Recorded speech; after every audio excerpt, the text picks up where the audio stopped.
Market crash, एक ही झटके में सब खत्म। आज हम सीधे उस मैसिव फाइनेंशियल शॉकवेव की बात करने वाले हैं जिसने अचानक शेयर मार्केट को बुरी तरह हिलाकर रख दिया। आखिर ये भूचाल बिना किसी वार्निंग के आया कैसे? एक आम दिन था, ट्रेडिंग शुरू हुई और देखते ही देखते बूम, पूरा मार्केट लाल। आज उन 6 सबसे बड़े रीजंस का ब्रेकडाउन करेंगे जिन्होंने इस ब्रूटल क्रैश को जन्म दिया।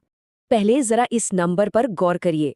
11 लाख करोड़ रुपए। जी हाँ, सिर्फ एक सिंगल ट्रेडिंग डे में इन्वेस्टर्स का इतना बड़ा कैपिटल मार्केट से बिल्कुल स्वीप आउट हो गया।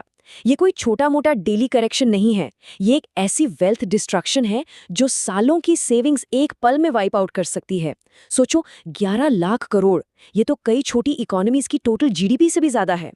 सेंसेक्स देखते ही देखते लगभग 1,500 पॉइंट्स नीचे, और निफ्टी सीधा 23,400 के क्रूशल लेवल को तोड़कर नीचे आ गिरी। ये लेवल्स ना आमतौर पर एक स्ट्रॉन्ग साइकोलॉजिकल सपोर्ट माने जाते हैं, पर पैनिक इतना ज्यादा था कि ये सब तिनके की तरह टूट गए। आखिर ऐसी क्या घबराहट फैली? चलिए एक एक करके उन 6 मेन रीजंस को समझते हैं एक रैपिड फायर ब्रेकडाउन में। सबसे पहला और थोड़ा सरप्राइजिंग रीजन है पीएम मोदी का ऑस्टेरिटी यानी मितव्ययिता का संदेश। उन्होंने अपील की कि फ्यूल थोड़ा संभल कर यूज करो और 1 साल तक गोल्ड की खरीदारी रोक दो। आम जनता के लिए तो ये एक सिंपल एडवाइस थी, लेकिन स्मार्ट मनी ने इसे अलग नजरिए से देखा। मार्केट हमेशा फ्यूचर को आज ही डिस्काउंट करता है, राइट? उन्होंने हिसाब लगाया कि अगर लोग ट्रैवल कम करेंगे और गोल्ड नहीं खरीदेंगे तो ज्वेलरी, ट्रैवल और होटल्स जैसी कंपनीज का क्या होगा? बस इसी डर से इन सेक्टर्स में हेवी सेलिंग शुरू हो गई। दूसरा रीजन हमारे बॉर्डर्स के बाहर से आ रहा है। यूएस और ईरान के बीच चल रहा टेंशन। मिडिल ईस्ट इस वक्त किसी पाउडर केग जैसी स्थिति में है। पीस टॉक्स को लेकर एक्सट्रीम अनसर्टेनिटी और ऊपर से स्ट्रिक्ट सीजफायर स्टेटमेंट्स।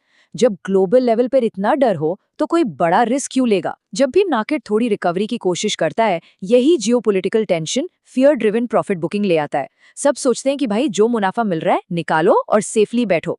और इसी टेंशन का एक बहुत खतरनाक साइड इफेक्ट है हमारा तीसरा रीजन, महंगा कच्चा तेल। ब्रेंट क्रूड ऑयल पिछले 2 महीनों से जिद पकड़ के बैठा है, स्टबनली $100 पर बैरल के ऊपर। अब इंडिया अपनी जरूरत का 80 से 85% तेल इंपोर्ट करता है। जब बाहर तेल महंगा होगा तो इंपोर्ट बिल तेजी से बढ़ेगा, ट्रांसपोर्ट महंगा, हर चीज महंगी। इस मैसिव ऑयल बिल से सीधा इन्फ्लेशन यानी महंगाई का डर पैदा हो जाता है, जो पूरे मार्केट सेंटिमेंट को दबा देता है। अब इतना महंगा तेल खरीद तो लिया, पर पेमेंट किस चीज में होती है? डॉलर्स में। जब देश से इतना सारा डॉलर बाहर जाता है तो हमारी खुद की करेंसी पर दबाव पड़ता है, और यही है पॉइंट नंबर 4। रुपया डॉलर के मुकाबले 95.63 के रिकॉर्ड लो पर क्रैश कर गया। इस साल अब तक 6% से ज्यादा की गिरावट। जब करेंसी इतनी वीक होती है तो फॉरेन इन्वेस्टर्स का रिटर्न ऑटोमेटिकली नेगेटिव होने लगता है। अपने मुनाफे को बचाने के लिए वो अग्रेसिवली एग्जिट करने लगते हैं। लेकिन सुनिए, सबसे बड़ा रीजन तो अभी बाकी है। ये 4 रीजंस काफी बड़े थे, पर इस मैसिव क्रैश के पीछे की जो 2 सबसे लीथल ताकतें हैं अब आएंगी। अगर आपको लगता है कि मार्केट का बॉटम आ गया है तो पॉइंट नंबर 5 और 6 को ध्यान से सुनना बहुत जरूरी है। पर वहां आने से पहले एक क्विक टिप। जब मार्केट में ऐसी एक्सट्रीम वॉलेटिलिटी हो और सब कुछ लाल दिख रहा हो, तब एक्यूरेट और डेटा बैक्ड एनालिसिस ही आपकी सबसे बड़ी ताकत होती है। अगर आपको ऐसे सीरियस, डायरेक्ट और एक्यूरेट मार्केट अपडेट्स चाहिए तो @inspire FinHub को अभी फॉलो और सब्सक्राइब जरूर करें। इमोशंस में आकर ट्रेड करने से बेहतर है डेटा पर भरोसा करें। चलिए वापस उन आखिरी 2 ट्रिगर्स पर आते हैं।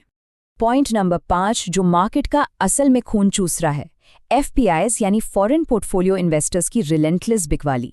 डेटा बिल्कुल क्लियर है। पिछले साल जुलाई से लेकर अब तक फॉरेन इन्वेस्टर्स ने मैसिव 4.5 लाख करोड़ रुपए के शेयर्स इंडियन मार्केट से डंप कर दिए हैं। सिर्फ 1 महीने में लगभग 19,500 करोड़ की धुआंधार सेलिंग। आखिर ये लोग अचानक अपना सारा पैसा निकाल कर ले कहाँ जा रहे हैं?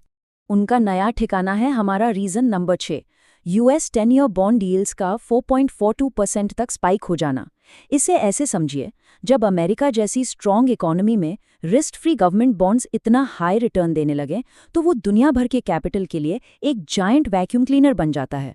पैसा लगाने वाले इंडिया जैसे इमर्जिंग मार्केट से अपना रिस्क वाला कैपिटल निकालकर आराम से US के सेफ एसेट्स में पार्क कर देते हैं। सिंपल लॉजिक है, जब बिना रिस्क के अमेरिका से हाई गारंटीड रिटर्न मिल रहा है तो मार्केट में रिस्क क्यों लिया जाए? यही इस पूरे क्रैश का सबसे बड़ा ट्रिगर है। इन 6 मैक्रो रीजंस को देखने के बाद अब आगे क्या लग रहा है? एक्सपर्ट्स कंफर्म कर रहे हैं कि ट्रेंड बिल्कुल बेरिश है। जब तक निफ्टी 23,550 का मजबूत रेजिस्टेंस लेवल वापस क्रॉस नहीं करता, डर का माहौल बना रहेगा। ये वो पॉइंट है जहां आते ही वापस बिकवानी शुरू हो जाती है। अगर आने वाले दिनों में सेलिंग प्रेशर और बढ़ता है तो मार्केट आसानी से 23,200 के सपोर्ट लेवल तक भी ड्रॉप हो सकता है। तो मैक्रो, ग्लोबल और टेक्निकल फैक्ट्स सब आपके सामने हैं। इन सब ने मिलकर एक ऐसी चेन रिएक्शन बनाई जिसने 11 लाख करोड़ धो डाले।